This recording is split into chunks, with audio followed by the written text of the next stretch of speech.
We're having a heat wave, a tropical heat wave. Everything the light touches, Shimmer.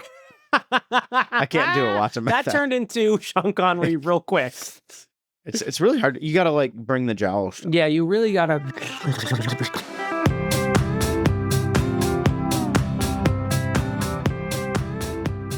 This is gonna be terrible audio, but here's your first hint on what we're talking about. What is that? You can't see this if you're just listening, but it's just me making here. See if you can figure out by sound what face this is. I'll do more audio. What is this? Is it animated? Is that why you're making such an exaggerated face? No, I'm just an idiot. Okay, good. Oh, thank God. Hey, welcome to Your Inner Child's an Idiot, the podcast where we look back on things from our childhood and see if they were any good to begin with. My name is DJ. My gains are my name. My gains are multiple. I'm DJ. That's why I had to say gains. That's why I use the S. And I'm Damon. I can't wait to find out what frowny face means but like also hunched shoulders. What is that? Yeah, is it Uncle Buck?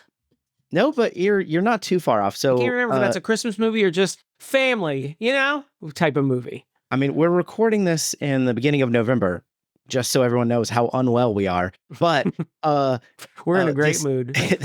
This is of the season. I would say it's seasonally appropriate more than a holiday movie.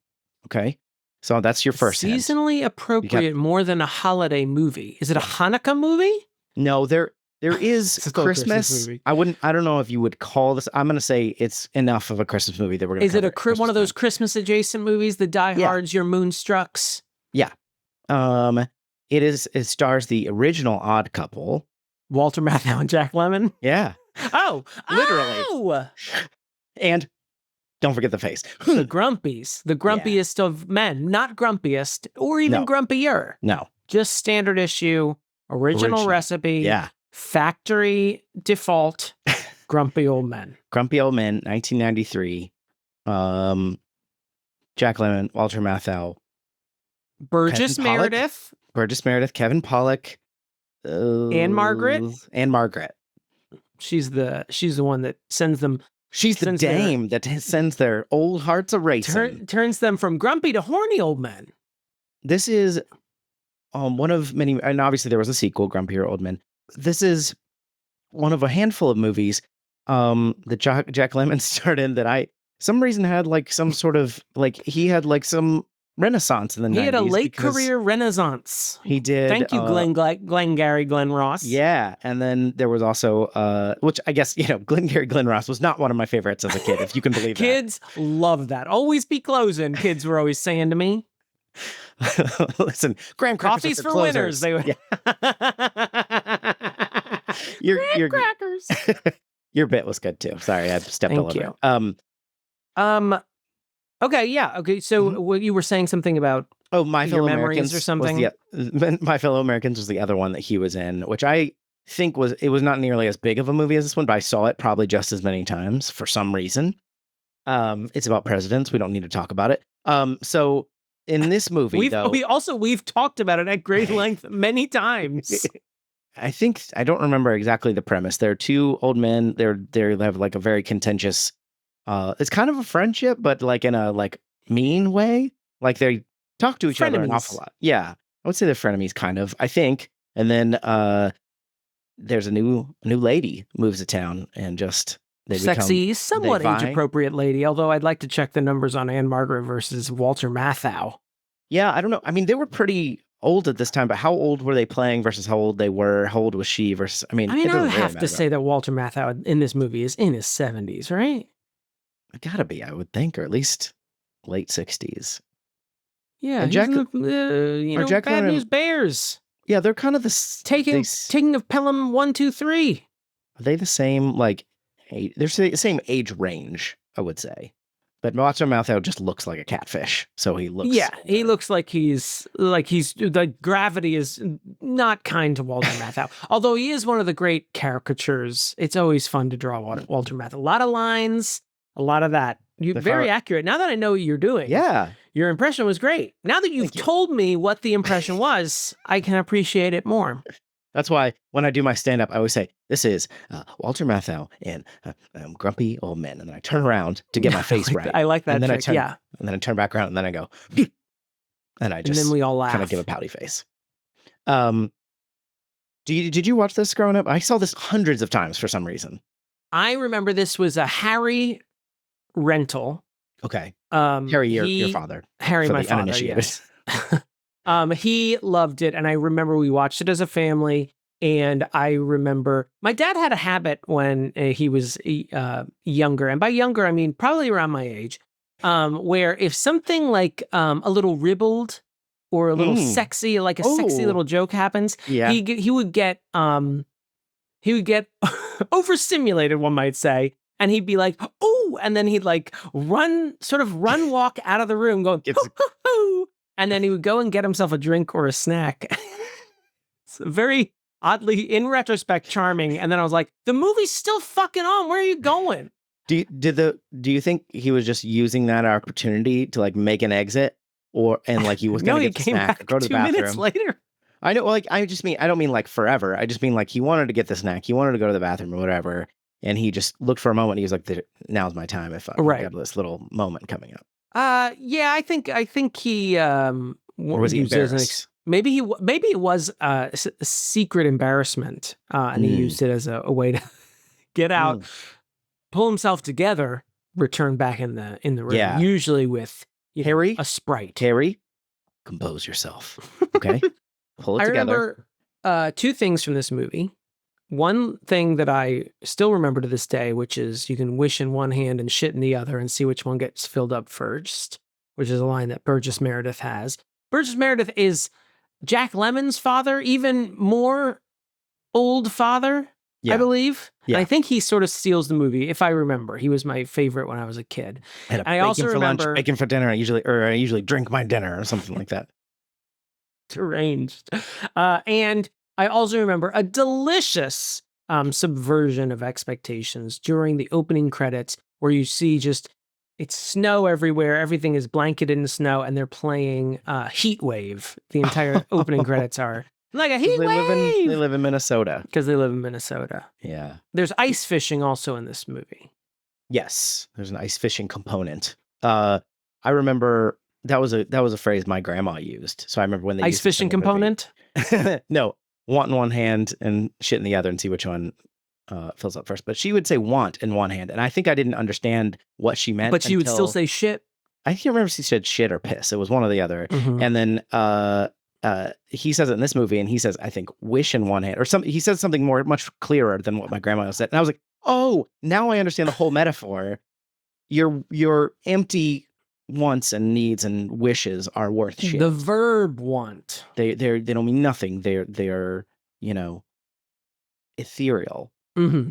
You can't fill a toilet with them, and that's what matters in this world. What can you fill a toilet with? Not to go completely off this topic, but I remember as a kid... Do not come for Alice right now. God rest her soul. I'm not going to come for Alice. I wouldn't dream of it. But I remember as a kid, I had a little wooden plaque with Psalm 23 in my room. One hand, shit in the other.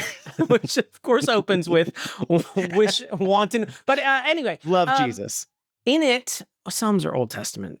Shit. Come on. You look like a fucking idiot. I always get the 2 testaments confused because they named them so similarly. They both got testament in it. I feel like I was close. Is this the one with Anne Margaret, or is this the one with Sophia Loren? But I remember in that one, the Lord is my shepherd, I shall not want. And I remember being like, why? I thought you wanted me to want him. I thought I wanted him around. Why would I want to get rid of him? No, you got to want the right things. Right. I shall not want food or anything if I have God around. As humans, we are wont to want. Fun with verbs and vowels, actually. I mean, it's stupid. I am looking forward to this. I think I saw this movie more times than how good it's going to be. Just a guess here. I think this will be a charming 7. Yeah, I feel like that's where I'm about. Maybe even a 6.5. But like, I want it to be, because in my memory, it's a solid like 8 or maybe even a 9 just by volume of watches. But I think it might have just been on cable or something. It feels like one of those movies that was just on a lot. I don't think I remember why, even though I enjoyed it when we rented it from the erstwhile It's Showtime Video or some other equivalent. Jazz hands. They always did jazz hands there. I'm sure they wouldn't because they were really Christian, so I'm sure they would have thought, that's pretty gay. Keep the blades. Keep the hands. Christians, only blades. At 90 degrees and completely still. Yeah, but I don't feel like I sat down and watched it on cable a lot. Okay. Which is saying something because I have a reputation for watching a lot of on cable. So we'll have to see. We'll have to see. Watch along with us. We're going to watch Grumpy Old Men 1993. Watch along with us. We'll be back after these messages from us. You ever been in debt to the IRS, Tej? I guess technically, yes. We're all year. in debt to the IRS. Fucking government. I know it like comes up every time, but it's like, you could just tell me what I owe. Nah, we'd rather just trap you. we want to. We're spinning a web, and we want to see if you fall for it. You know. What's that, Tej? I was gonna say something about Patreon being a write-off, but I don't think it is. No, don't do that. We can't. We're not CPAs. We can't. We are not. Speak to that. I'll tell you what. We're not 501c3s, so you cannot deduct. We are decidedly for profit. Someday. Technically. Once the profit arrives, we are for it. Join in and help us reach that goal of being for profit. Patreon.com/YourInnerChild'sAnIdiot. You can get bonus episodes. Yeah. If you join it at the highest level, you can get your suggestions shot to the top of the queue. You can be a guest. Cheating. Yeah. Capitalism in a nutshell. Yeah. You can be, you can get your name in the credits. I mean, the list goes on. Not much farther, but it goes on. Patreon.com/YourInnerChild'sAnIdiot. I think you really sold it. The grumpy dance is your chance to do the grump. My name is Grumpy. I'm just getting... Pronounced with an umpy. All the other old men, please allow me to bump thee. You probably remember that from this movie. I remember. I remember. And then doesn't he just recount the plot of Grumpy Old Men in the rap? He's like, He's like, John Gustafson and Max, what's his last name? No idea. Max Mathau. Goldman. Let me recap this movie, okay? I want you to. This is Grumpy Old Men. There's a couple of titular grumpy old men. Mm-hmm. And they have a rivalry that... Do you think Burgess Meredith counts as one of the grumpy old men? Does Ossie Davis count as one of the grumpy old men? Or is it strictly the two grumpy old men? Because much like the Magi visiting the Christ child, the text never specifies how many we're dealing with. It doesn't. I think it's a little bit up to interpretation. I think that's one of the many layers of this movie. One of the many ways that this movie is much like the Gospel of Luke. Is that the one where Jesus is all cryptic and weird? Or no, that's John. When it gets weird and anti-Semitic. Like, woof. So the old men, or two of the old men, if you want to include it, are John and Max, and they've had a rivalry that has gone back to 1938. They've just kind of been sniping at each other for years. They're neighbors. They pull little pranks on each other. But things start to get a little bit more heated when a new neighbor moves in, played by the lovely Another grumpy old man? No. Oh. A non-grumpy, somewhat old woman. Still 20 years their junior, I gotta specify. Yeah. Even though I didn't say it right. I feel like I made it clear. I wasn't going to say anything. I was stunned. That's how stunned I was by how much younger she was than them. 20 years? Around 20 years, yeah. She's like late 40s, early 50s? I think she's in her 50s here. Yeah. So anyway, the lovely Anne Margaret moves into town, and she causes a ruckus in this tiny town of Wabash, Minnesota, and the men begin to vie for her affections, causing an even more heated rivalry. At some point, Max and John fight so much they're barely talking, and then eventually, John Lemon wins. Wait, Jack Lemmon wins, as he always does. John Lennon John Lennon wins. comes back from the dead. Famously, wins Anne Margaret's heart. Famously, John Lennon never loses. I don't know. That's Parker Lewis, I believe you're thinking of. I'm always thinking of Parker Lewis Can't Lose. It's you're not alone in mistaking the two. 1/4 of the Beatles and that guy from that show that I kind of only remember the title to. Kind of a Ferris Bueller type Kind of dickhead, vibe. popular kid. Yeah.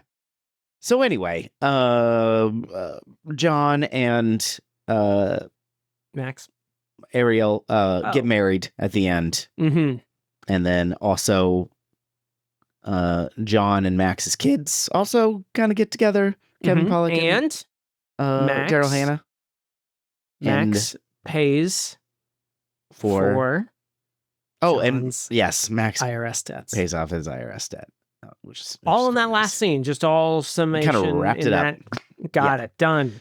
That's basically Grumpy Old Man. I wouldn't say that was like the best recap, but that's basically what happens. You're in it for the jokes. This is not about plot. So that being said, there is quite a lot of plot. I don't think there's that much plot. I feel like there's a lot of setup, and the movie kind of realized at the end that it was like, shit, we didn't do all that stuff that stories do, and just sort of crammed it all in that last scene. We're like, okay, your IRS debt's settled. Daryl Hannah and Kevin Pollak are going to be doing it from here on out. And Max, he put that fish in your backseat again, and you married that lady who held your hand in the hospital. So it's all squared away. I think we can go ahead and roll credits. Good on you, everyone. And this was, the beginning of the mid-credit sequence. This really started it for Marvel movies because we get introduced to new characters that kind of like set up new plot lines for the grumpier old men that would come later. I'm just kidding. It's just outtakes. It's like, what are you? Did I turn it off too soon? Was my fear. It is outtakes. The Burgess Meredith gets the glove, the gauntlet, and says, "I'll do it myself." I'll do it myself. Yeah, I did appreciate that this is what Home Improvement said. Oh, yeah, we can sort of just fill the credits with bloops if we want. We can just do that. Love outtakes over the credits. And what was the cartoon? Was it Monsters, Inc., where they make fun of that by doing... I think, Toy Story does it. Is it Toy Story? Maybe all those early Pixars perhaps also do a love fake that. bloop.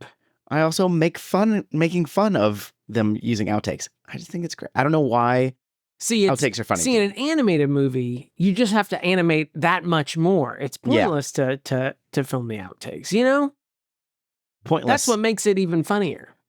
That's why I'm still laughing to this day. Right now, still laughing on the inside.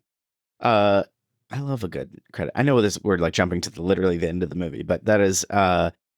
I love a good credits outtake. I don't know why that I find that very charming. Especially in a movie like this. When I was young, I did appreciate them. And I don't know if you just grow out of them or if it got so overplayed by the end that I was like, I got it. Sometimes people mistake their lines. I think it also is sometimes just not funny. And these are funny. Like if I had not seen it, or I haven't seen this movie in 20 years or something.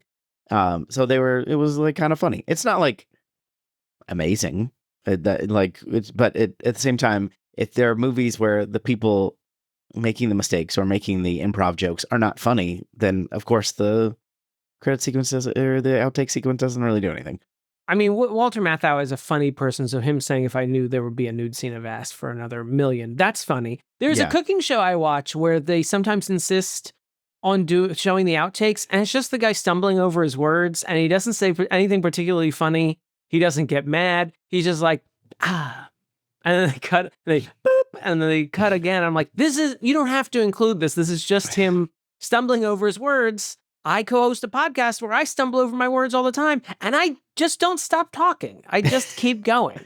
I hope no one noticed. I just wait for my co-host to point it out, and then we have to spend another 30 seconds talking about it. That's what I do when I mess up. It's called integration. Okay? Creative integration, not racial integration. Don't be weird. Whoa, weird. Oh, so you think that's weird? Fuck. Now that's an outtake. Can't even joke about things anymore. Donald I Petrie. unfortunately. Go ahead. Yeah, I was just gonna say all my notes are quotes. There's a lot except of for like stray thoughts near the end.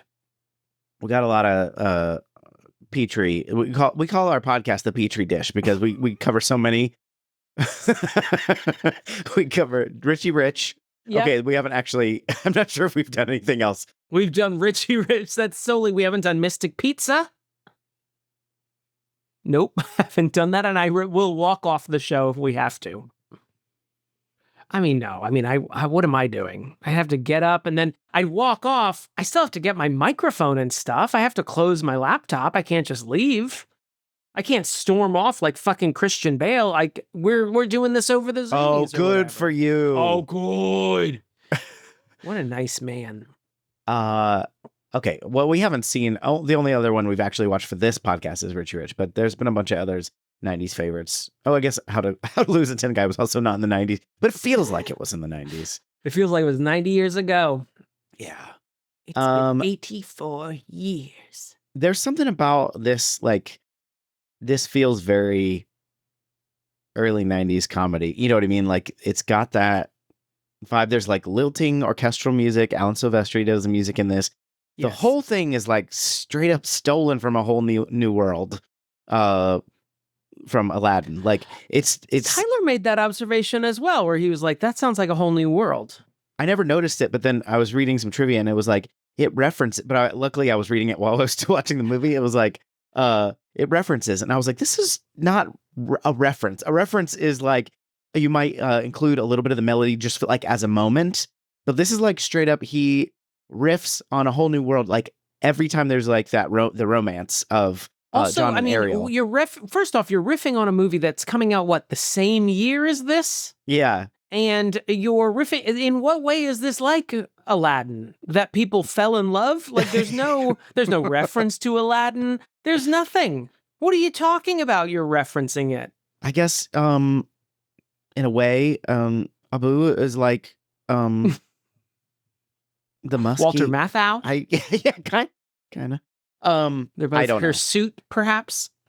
I don't know. That's bullshit. Bullshit alert is what I say. I like an Alan Silvestri usually, but this was weird. It was, yeah. There is an element of, I mean, not even just dated. Like I thought at the end, how it just sort of wraps up really suddenly reminded me of old 60s movies, honestly, which is fitting. Yeah. But it reminded me a little bit of Pillow Talk, an old Doris Day, Rock Hudson rom-com from the early 60s, where they hate each other, then they fall in love, and then at the end of the movie, like, they kiss and fall in love, and then the movie feels the need to jump ahead a year so that we can see Rock Hudson visiting Tony Randall in his office with his brand new baby, and I'm like, why are you showing me this? And I realized, it's just the 60s telling me, don't worry, they got married, they made a baby. But the fact that this ends like to me seemingly suddenly with a wedding, like it jumps from the hospital to their wedding day, and it's like there's a fake out. You think it's a funeral at first. They're all dressed in black because it's. It felt very like, did I miss a scene? Was there something that was supposed to be in between these two, or possibly 3 scenes in between these 2 scenes? Like, why does it jump suddenly to the wedding? I could have just seen them fall in love. I thought it was a little jarring. I'm charmed by it, honestly, because it's I didn't hate it. I don't think it's like this is a piece of shit. It just felt, I definitely am of the opinion, like, I just want to see these old men yell at each other. Yeah. If they fall in love, good for them. Which I think is why it has this kind of like that's why I feel like it has this kind of like somewhat rushed capstone ending, is because you're like, let's just fill most of the running time with these guys yelling at each other. I feel like they granted you what you wanted. But they were like, I guess we got to end this story at some point. Otherwise, they're just yelling at each other, and one of them maybe dies. We're not sure. Like, you got to like wrap up the story. Like, I actually was pretty okay. So this is not like a deep emotional movie, but they did touch on a few things, like obviously about feeling isolated. They talk a lot about like people they've lost over the years. One of their friends, Chuck, dies in the movie, and it's just like it's not that specifically isn't like caused by anything. They're older and and then that does like cause part of their rift is they're grieving and they're really immature. They don't know like how to deal with it. And then they're like, part of the reason that they're fighting over Ariel is not just because she's charming, although she is, but also because they're alone and they were like, Max literally says like, I don't have time to wait for another Amy, his wife that is passed away. Yeah. And it's just like, I feel like some of that I think they touched on it enough. I didn't need more of it, but it gives it a little bit of gravitas. It's certainly not a morose film, but yeah, I feel like it is, it feels very, true to maybe getting older, being a widower, and not having a lot going on socially. Well, I guess they have something going on socially, but not a lot, new things entering your life. And they're both scaredy cats of Ariel, and it's actually seeing Chuck go over and have dinner with Ariel across the street one night, the night before he dies, that makes them go, oh, he's still out there taking chances. Yeah. And Chuck says as much the morning of, like, hey, you guys just sitting here looking out your windows at her, go over there and talk to her, or whatever he says. I'm just reminded in that scene, Ossie Davis calls them, jokes that they're Don Juans because they're not really Don Juans because they're scared of talking to her. And Walter Matthau says, no wonder the ladies Don Juan anything to do with you. And it made me laugh because it's such a stupid pun. It's very like Walter Matthau. You know what I mean? Like, it feels like it helps to sound like Walter Matthau, which is what a basset hound would sound like if it came to life. Well, I mean, it's alive. Basset hounds are alive. They just don't have the power of speech, and that's not what designates if something's alive or not, if it can speak. It's what designates something has a soul. That's how that works. That's how, yeah. I was going to say something, but I got real distracted by the Don Juan joke. What is... Okay, I didn't look it up because I want you to tell me what a lumbago is. Oh, you know what? I meant to look up a lumbago myself. Is it lumbago, you think? Lumbago with sciatica. Pain in the muscles and joints of the lower back. Oh, okay. Well, I guess I have that. Oh, like lumbar support. Lumbago. They're in that's one of the charming moments. They're like in the pharmacy and they're just arguing about their pains and aches. I thought that was very good. And then they also have a moment. There's three really like amazing moments in this. That was one of them. Like, there's a lot of funny moments, but like they were actually kind of also very real of like old people talking. The others, like when this is a little bit more comic, but when they're in their big fight, they're fighting on the ice and they come to a point where they're like, yeah, and then you were with her, and he's like, what? So yeah, they like completely forget what they're arguing about. What? So what? And then it kind of ends because they're done, and then they lost track of the thread. And this one is not really funny. It's in more of a serious moment with John and his daughter, and the Daryl Hannah character. What was her name? I can't remember her character name. But Melanie. And they're talking, and she's going through a divorce, and she's like, well, or a separation, and she's like, well, my husband's never home, and then John immediately like relates it to himself. Yeah, like, yeah, your mother would have complained about that, but I'm like, I didn't want to work 3 jobs. And then she's like, Dad, this is not about you. And I feel like it's a very like elder parent thing where they like relate everything to like being about them or their failings, whether real or imagined. And you're like, yeah, cool. not exactly a fun romp. We're not talking about grumpy old men anymore, are we? What? So? Let's talk about, how did you feel about R2 leading either the total number of grumpy old men or a percentage of the grumpy old men in this movie? Max and John. I love them. I think... Which one would you be? You have to pick one. Well, I feel like I would be Jack Lemmon. I would be John because I actually... Like, he has, like, a conscience, it seems like. But we're also, like, we're kind of following. He's, like, clearly, when you put it that way, I feel bad that I was happy that you left me, Walter Matthau. Well, and that actually makes sense, because Walter Matthau is funnier. Like, he gets way more lines, we're also like kind of following John's character more. Right. Like He we is- find out he more is about his interior by life. a hair our lead. Yeah. And so I think that's natural that I would relate to him more. But I do think As the lead of the podcast. no, as a person, I feel like I see. you relate to Watch Your Mouth M more? I do. And I remember as a kid being disappointed that Jack Lemmon gets the girl. I was really rooting for Max, even though he really has nothing going for him and eats disgusting food. And yeah. But he does watch infomercials, which is very much like me. That's true. They're both kind of sad. They're very sad when we first meet them, and they're kind of like they do have a friendship, which obviously they come to terms with when John has a heart attack, and then he has to say, and then Max has to say, and that was also a very touching moment. Like in the hospital, he's trying to tell the nurse, like, "Hey nurse," he says, "Nurse, hey nurse," and then eventually, "What's up with this crazy cuckoo thing, nurse?" Yeah, and then she's like, "Are you his relative?" And he goes, "No, I'm his friend." Yeah. It's fine. That felt like I was being manipulated by the script. Yeah. And I was like, take me, script. Calgon, take me away. Go ahead. Do with me what you will, script. I will completely buy into this thing that when when Max is confronted, he has to admit Jack is his friend. Is this like conflating their names? Is that what people mean? Like, what would you call that? A guilty pleasure? When you're like, I recognize that like it's kind of cliche, or that it's like a little cheesy, or like, we talked about it's very early 90s, it's very kind of dated, but I'm like here for all of it. Like, I'm like, this is very charming. I find it very charming.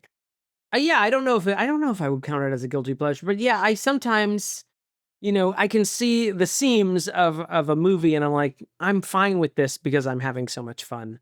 Yeah. I feel like I did see a clip of one review of this movie, a contemporaneous review that said that Matthau and Lemon are better than the their script they've been given.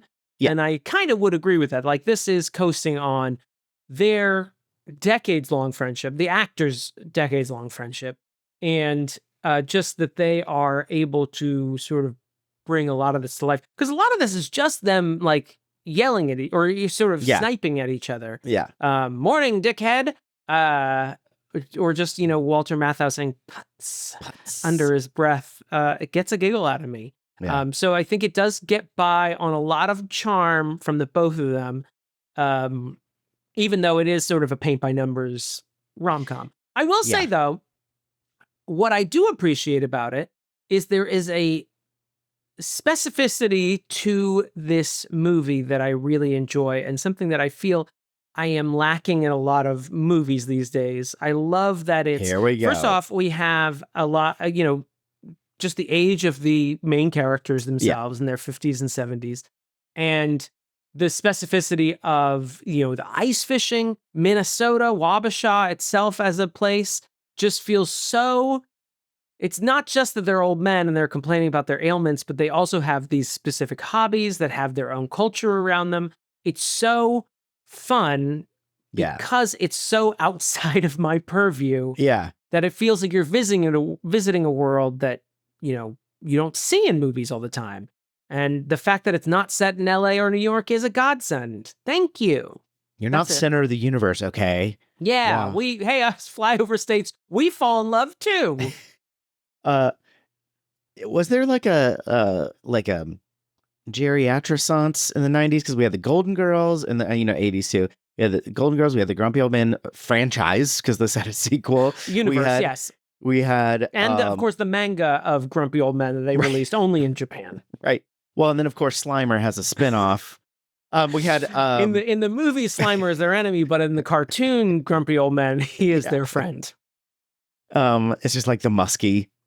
The fish has a whole side story. The Green Hornet fishing pole actually talks to Walter Matthau. Yeah. But only when he's alone. That's the rule. There was other example. Cocoon. That was like a whole Wilford Brimley thing. Like also Daryl Hannah, right? Isn't she one of the kids in Cocoon?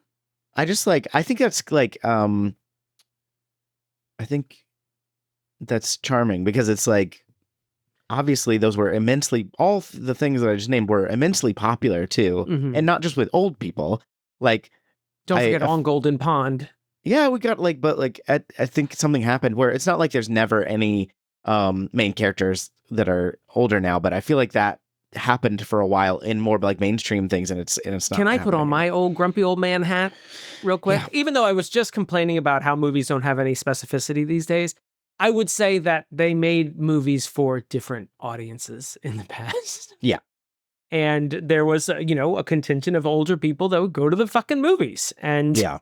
I don't think they necessarily do that now. Mostly because old people just stand outside the movie theater and complain about how much it costs. I gotta take out a loan to get popcorn. Yeah, schmucks. They're just remaking everything. It's you. The grumpy old man is you. It is me. I've just put flour dust in my hair, and I'm just complaining outside. Didn't have to change my wardrobe, though. It's still just cardigans. Just classic. It's a classic look. Should we just maybe pop into the problematic corner just for a moment? Please. Got a couple of things. Oh, okay. Hit it, Jackson. Is it that Burgess Meredith is too horny? Is that the issue? I mean, that's definitely part of it. I think so. It's very funny. Burgess Meredith's whole character he's a horn dog. Horny old men and women are funny. It's funny, and he does there's a couple of things that definitely veer into it's more sexism than misogyny. You know what I mean? It's like not serious enough to be misogyny. It's just kind of like women are objects to be mounted. If I was a young man like you, I'd be mounting every woman in Wabasha. Why does he sound like Winston Churchill when you do? We will mount them on the beaches. We will mount them on the shores. Beaches and shores are the same thing. Either my memory of Winston or real Winston. I can't remember. We'll mount them on the dunes of the Cape. Now you're just quoting If You Like Pina Coladas. This is... There is an iron curtain that is falling that must be mounted. Did you notice that they spent a lot of time talking about the absurdity of a strip club where men would strip? I did. I was thankful that it passed by what does he call them? Those kinky strip clubs where men take their clothes off. Also, Burgess Meredith says, "Does she have big thighs?" Which I was like, do you want her to have big thighs or do you not want her to have big thighs? Well, and then he says no, and then he says, well, then what's the problem? Yeah. So he's like, I guess he doesn't want big thighs. Well, this was the era of the thigh master. So if you couldn't, get them under control, you haven't mastered your own thighs. You want a gap. There's another moment where Ariel and Margaret, like, very frankly ask him, like, gay or straight? Yeah. And he's just like... He's flummoxed. And I like her being, from Berkeley, California, is like, I mean, it's a legit question. I took that more of a... I wasn't insulted, but I took that more of a he's an old man type comment. Yeah, I don't think Maybe any of this... my liberal purview coming from, the progressive utopia that is 2024, post November 6th, 2024. Yeah. I mean, once we got out of all that, we can kind of make fun of whatever we want. Their backwards ways. Yeah. I don't think much of this is problematic, but I think there was enough in there that I felt like we needed a corner. Plus, I just love that theme song, Well, do you want to talk about Ariel while we're here? Because I think, yes. I mean, she's not super problematic by any means, but she does feel like a trophy to be won. Yes. I wouldn't say she's not a fully realized character. She is very fun, and Anne Margaret's personality does a great job of just she's effervescent and fun to be around. However, you texted me while you were watching it that you called her a manic pixie grandma. Manic pixie dream grandma. Yeah. In that she does suffer from that a bit, where she exists solely to inspire them to lead more exciting lives. Yeah. And, she's painting. She's got, paintings of her late husband in the nude, or sculptures of her late husband in the nude that Walter Matthau was looking at. Holy moly. What She else? just She goes she straight into their arrives- house. Goes straight into their house. It's a 1:30 in the morning. She's knocking on their doors. Lets herself in later, and like just Yeah. cook. Like that's insane. Fucking, making pot roast or whatever the hell she was making. Yeah, Sichuan. Oh yeah, Szechuan. So it did feel like I have been known to be a night owl. I will stay up late sometimes, but Wow. usually I'm staying up On the late record. not because I like being around other people. Usually Yeah. quite the opposite. Yeah. Everyone has gone to sleep and the world is mine to watch infomercials mostly and play video games.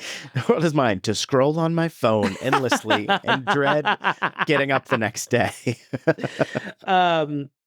Although there is a scene, she takes some of Jack Lemmon's mail and gives it back to him because she wanted to just figure out about him. And he goes, "You took some of my mail? That's a federal offense." And she goes, "I know," which made me laugh. I also, do you have anything else to say about Ariel? No. You want to get out of the corner? Yeah, we can get out of here. Let's get out of here. Kick it. Ooh, watch out now, y'all. Let them know. The grumpy dance is your chance to do the grump. Oh, grumpy baby. I do want to start working Jesus Quincy Adams into my ad libs when things go. What was the awry. other one? He says crime in Italy.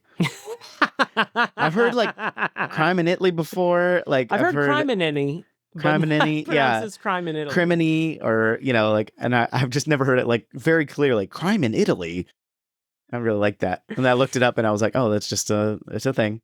It is. Yeah, I mean, it's another, instead of saying Jesus Christ or whatever, you say that. That's pretty funny. Wonderful. We haven't touched on this much, and I just want to say Daryl Hannah looking fine. Yeah, I mean, she she's doing great. Post mermaid transition, she looks great. Mm-hmm. You wouldn't even notice that those are prosthetic legs that she had to have. The lake froze over, so she had to get out of there. True. And the rule in Splash is if she's dry, then she's got legs. She's got her character doesn't have a ton of depth or a lot to do. Like her personality is kind of like she's pretty and like kind of flirtate. You know what I mean? Like kind of Right. flirtatious. And she's totally cool with people watching her when she's getting dressed as a teenage meant girl. to put that in the problematic Put corner. it back in the corner. Do we need to go back to start the theme song again? Just pretend. Everyone, take a moment. Pretend this is in the corner because I don't want to go back in there. It's scary. There's spider webs in the corner. Yeah, I haven't dusted it in a while. But so at some point, who's the son? Kevin Pollak. Kevin Pollak's character Jacob is talking to Melanie, Daryl Hannah's character, and they're talking about, she's like saying, "You used to have a big crush on me," and he's like, "What are you talking about?" And then she's like, "Remember you used to watch me through your dad's binoculars?" And he's like, "What are you talking about?" And she's like, you never knew why I was just leaving the curtain just open enough." And I was like, this is weird. Yeah, It's this like, isn't how actual people act. She's saying it like it's charming, and that's weird. I didn't like that. It was upsetting. I also didn't like that, Deej. Go ahead and mark that on the board as we both didn't like that part. Yeah. I think we can put down the best people in the world now. I think that was it. I couldn't agree more. Put us over the top. It was a tight race, but we finally eked it out. I was also bothered when Jack Lemmon has a heart attack. Max goes to see him. That's great. He's his friend. But I was also concerned, like, hey, does anyone want to call Daryl Hannah and let her know that her father's in the hospital? No one seemed to bother doing that at any point. Well, and I imagine that she didn't live like right there. Like she lived a town away, or maybe she lived in the Twin Cities or something. Like she was like maybe she did eventually. I'm sure she eventually did this. Gilmore. What? With that guy from Happy Gilmore. Yeah, Shooter McHusband. Tyler was like, "Who is that?" And I'm like, he's from Happy Gilmore, but I had to specify, you probably remember him from Hacks. Or Dirty Work. He's also in Dirty Work. Tyler does not remember him from Dirty Work. That I can tell you that. I can tell you that. This is the movie that taught me that, a symptom of a heart attack is like the arm. Because I remember like being, because we were like 11 or something when this came out. It was like, why is he moving his arm? You know, Yeah. like, and then I learned from this movie that that's, you know, That's nice to know, so that every time you feel something in your arm, Yeah, you're like, Esther, I'm coming home. Like every time I'm like, this is it. I'm like 12 years old, like, well, this is the big one. Yeah, did we get any hints of a heart problem or anything from him? I mean, I know he's old and things happen, but I feel like he took it felt medicine like at it some was just point, like- but no, not really. it felt like the story, as I've already alluded to, it felt like the story was like, shit, we got to do something. And it went into overdrive right at the end, and he just sort of has a heart attack. I mean, he's an old man, you know? I know. Like, but, yeah, I knows that. What do you want to talk And about? we can never escape the cold, clammy hand of death, but still. True. It's coming for all of us. Probably through a heart attack. I mean, statistically. It's a Wow. good thing I watch what I eat. Um, Hold on, I just have to look in the middle distance a little longer. Amen. Do you want to talk about the IRS subplot for a moment? Yes, first off, I like that Buck Henry is around. I love whenever What I is- see Buck Henry. What's he from? I don't think I recognize Stuff. him. Other than- I don't know. I in know him the best name. because he plays Liz Lemon's dad in 30 Rock. Okay. But he's been a comedian around and a writer for Thank you for saying in 30 1,000 Rock years. after you already said Liz Lemon. Well, some people just don't know. Plus, we're also dealing with Jack Lemmon. It throws everything off. That's true. That's a good point. Do you think they're related? She dropped the M. They both spell and pronounce their names differently. Let me see. I want to see what he is known for because I sound like a goddamn idiot when I don't know. Buck Henry. He was a writer for The Graduate. Have you ever heard of that movie? I've heard of it. I don't think I've actually seen that one. I think he does a lot of. I know he's popped up on The Daily Show too as like a correspondent. He will do like very rare desk bits with Jon Stewart in the earlier Jon Stewart era. Jon Stewart, of course, the first non-consecutive host of The Daily Show. Oh, did I remind you of something? Hi, everyone. You're enjoying your December, but we're not enjoying our early November. Grover We're Cleveland time stresses me out, man. travelers. Grover Cleveland, as a trivia aficionado, I know this is the least of everyone's worries, but my heart goes out to the Grover Cleveland family and estate that they lost that sweet, sweet trivia chestnut. Yeah. That's like Lost all the time forever. He's That's all you got. It's going to be lost to history because that was it. That's all you had. That's all he had. Do you think when he got back in, they were like, Jesus, we're doing this fucking shit again? Sure, someone was like, fucking Christ. How goddamn embarrassing is that? So It's like you can't even remember how bad the end of Grover Cleveland's administration was? it just happened non-consecutively, of course. It didn't just happen as much as it would have if he was won re-election from his same term, but still. Hello, my dear friend, John Trivial Pursuit. Write that down. Put it in your future game. Hello. The creator of Trivial I need to call Pursuit. the twins, the Parker brothers. Okay, anyway, so there's John, Jack Lemmon's character, has IRS debt. IRS agent played by Buck Henry. And so at some point that it gets so serious that they're Tyler, by the way, kept repossessing his calling him house. Buck Angel, who is a pornographic actor. Like, he's not Buck Angel, he's Buck Henry. Yeah, so, and this seems to be like on the technicality, just so that we don't lose any respect as tax-paying Americans for John Gustafson. Yeah. In that he claimed to be the sole breadwinner for his house, but his Yeah. wife had a part-time job, blah, blah, blah, blah, blah. Yeah. Buck Henry's boo, hiss, the like 11 years sneaky of- tax man. Benefits. So actually, he was like $1,000 a year, a little over, that he actually got from this benefit, like that, of unpaid taxes, and then that added up to $13,000. But that it's just been so long that he's owed this money that now Interest like and $57,000. late fees. Yeah, it's dumb. Yeah. And so Max eventually pays it in the last scene. Max and Jacob, I guess, pool their money together and pay Well, the Jacob tax got them relief. to drop all the interest and the fees and stuff, and so it was just $13,000, and then Max okay. paid it for him. But he said, "Don't take this the wrong way. It's a loan." Echelon. Oh God, I could listen to Walter Matthau say anything. And if you watch the first season of The Simpsons, you kind of do, because Dan Castellaneta is doing a Walter Matthau voice for Homer. Yeah. Is that true? It is. And when I told Tyler this, against his will, he then Walter Matthau shortly after said, "Eat my shorts." And I'm like, oh, do you think that's a reference? I'm like, probably not. Probably not. But that is a whole new world playing in the background. It is. That is a reference to a movie that probably came out like 2 months earlier. There's one more. I think generally speaking, I mean, Jack Lemmon gets plenty of funny lines too, but I do feel like the lion's share of them go to Walter Matthau. But and that's a reference to The Lion King, which comes out the following year. And a little known fact, Mufasa voiced by Walter Matthau. We're having a heat wave, a tropical heat wave. Everything the light touches, Simba.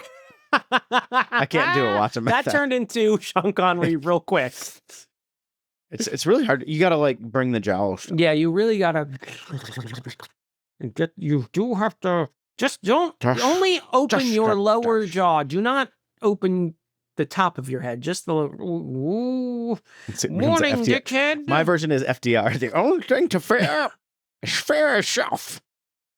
It's still kind of Sean Connery. Oh man. Anyway, look, you got a box of tricks, and you know what's in there, and it's Sean Connery. Every time you're reaching in, it's just Sean Connery. Hello, it's me again. I do like the scene after Jack Lemmon gets made for the first laid. After Jack Lemmon gets made. Oh my God. After Jack Lemmon gets laid for the first time since October 4th, 1978. He does a little dancing move, and it's very charming. It was very charming. And to his credit, he can crack eggs open with just one hand. Ooh, the Paul Hollywood move. Style. I was a little bothered by her asking him, because he was nervous about sex in the post-AIDS world of 1993. Mm-hmm. She asked him when was the last time he had sex, and he had said October 4th, 1978. And I wanted to say, when was the last time you had sex, madam? Takes two to tango. We should both know each other's sexual histories. Well, yeah, and she said she hadn't slept with anyone since her husband. She didn't say when that was, nor if he had any sexually. Nor if it was her husband himself. Polycule stuff. Oh. Open marriage. Berkeley, California, baby. Holy moly, look at all the crap you've got. Do you want to do quotes? I don't really. I mean, I'm running out of them at this point until it's Burgess Meredith just talking filth about was it? I don't think sexual I can even... congress. Burgess, but we got. It's mostly just like you said. A lot of these are just only funny because Walter Matthau or someone says them funny. Where he says when she goes back inside, he goes slippery, very slippery. I don't know why I like that so much. Burgess Meredith does watch Ossie Davis go in. Was it Ossie Davis, or are they watching Walter Matthau go in? It's Chuck. It's Ossie Davis. And Burgess Meredith looking over Jack Lemmon's shoulder and says, and this is in the theatrical cut, not in the outtakes, the end, where we got like 5 or 6 others. Yeah. He goes, looks like Chuck's taking one eye to the optometrist. Burgess Meredith's got a lot. So at one point, Jack Lemmon brings him like a 6-pack of beer on the ice fishing hut, and he takes one, or he leaves one and like takes the rest of them or something like that, and he goes, "Keep the change." Oh, what a weird man. And you know what he doesn't say in this movie? You can shit in one hand and wish in the other and see which one is filled up first. That's in Grumpier. Old Men. Okay. Apparently. You didn't get that little nugget of wisdom until 2 years later.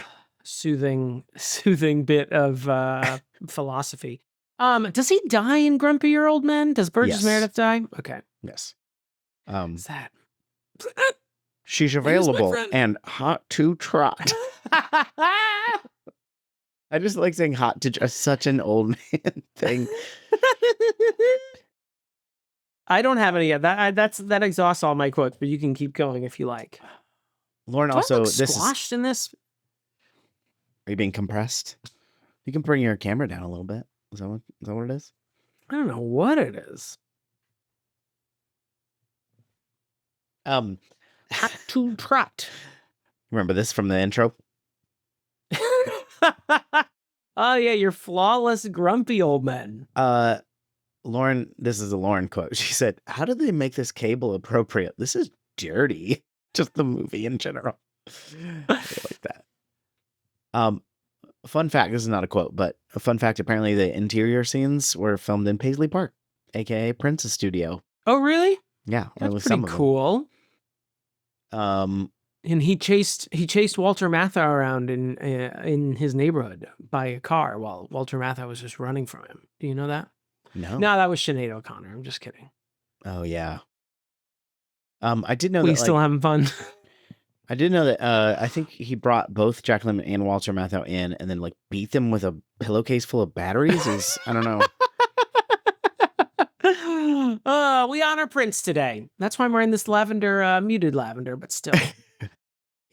Burgess also says at some point, like, the first 90 years go by pretty fast.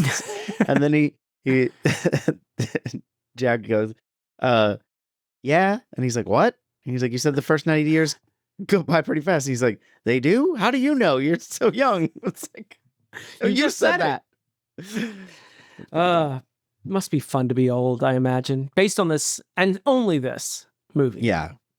It You doesn't ready seem... for a verdict? Yeah. When we get out of here, let's go. Yeah. Damon. Oh my God. Tell That's me. too much. Oh, I just noticed my hair is sticking up. This is embarrassing. We're going to have to refilm this whole thing. You got a Dennis the Menace thing going on. Oh, gosh. But the British Dennis the Menace because you got brown hair.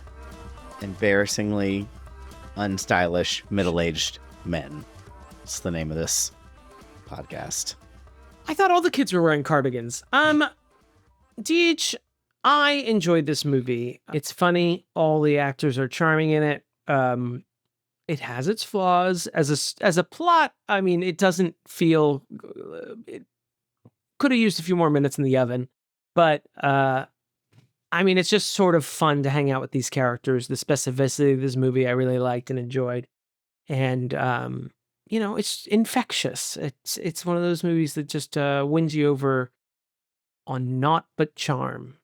And also, I mean, I don't know why I said naught but charming. There's more than that, but it's a good movie. I don't have much more to say about it. Is it paper thin? Kind of.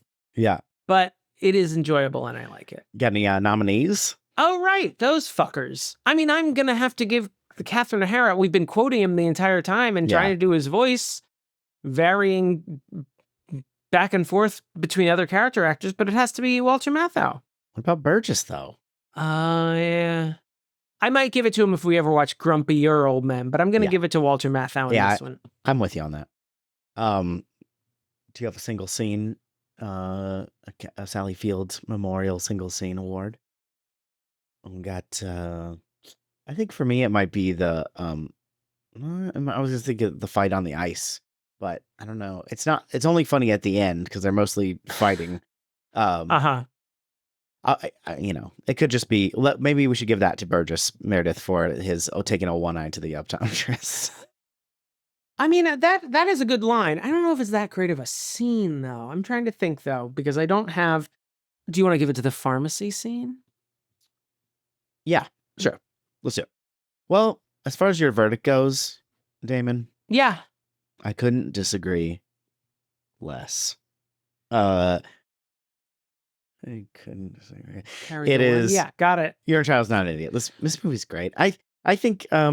I don't necessarily disagree with your saying the plot is half baked, but I also think you're just reaching because it's you don't need any more than this. And if it did have more than this, we might push out some jokes. And I think the jokes are obviously why we're here. I agree. I feel like I think the movie would be better served if they had just cut out the IRS crap entirely. They brought it up and then they're like, don't worry about it. And I'm like, well, you made me worry about it because one of the few things that does get me anxious in movies is when people are having money trouble. Yeah. And then I'm like, I tighten up. And then they're like, Walter Matthau paid for it. When it serves as a way of showing, because Max pays for it, it's a way of showing that they're friends, but also they kind of did that by him getting sick and then Max taking care of him. So I'm like, we don't really need that as like a character beat. So I'm like, maybe they didn't know they were going to do the heart attack thing when they wrote in the IRS thing. I don't know, but it doesn't bother me. And I think it's very much carried by the chemistry of the grumpy old men. And I think they named it appropriately. And I think it's great. No matter how many of them there are. I think Anne Margaret's great playing the Ariel, and Burgess Meredith's great. Kevin Pollak doesn't get a ton to do. He's great though. Like he's fine. You know, he's not a comic character, so he just adds a little bit of. We got a side romance story that we don't really care about. Daryl Hannah's in it, just chilling. Well, it shows you that, you know, if you stick to your guns and keep looking in through girls' windows, you'll eventually win them over. I don't want to even joke farther with that because it's just an ugly time to be alive. What do you think, everybody? Your inner child is an idiot at gmail.com. You can text us or leave us a voicemail, 615-576-0525. We want to thank our patrons for supporting the show. We want to thank Just Cuz, Little Miss Chicken Nugget, Lindsay, Halik, Jody Passanisi, Tommy Boyish, my favorite movie. I knew it was coming. Well, that's getting into Bane. Travis Vance. Lindsay, now. I can't do it. Beth Surmont. Now do Walter Matthau doing Jeff Goldblum, please. Dr. Malcolm's heaving bosom. It is like I was born to the dark. It is very Bane.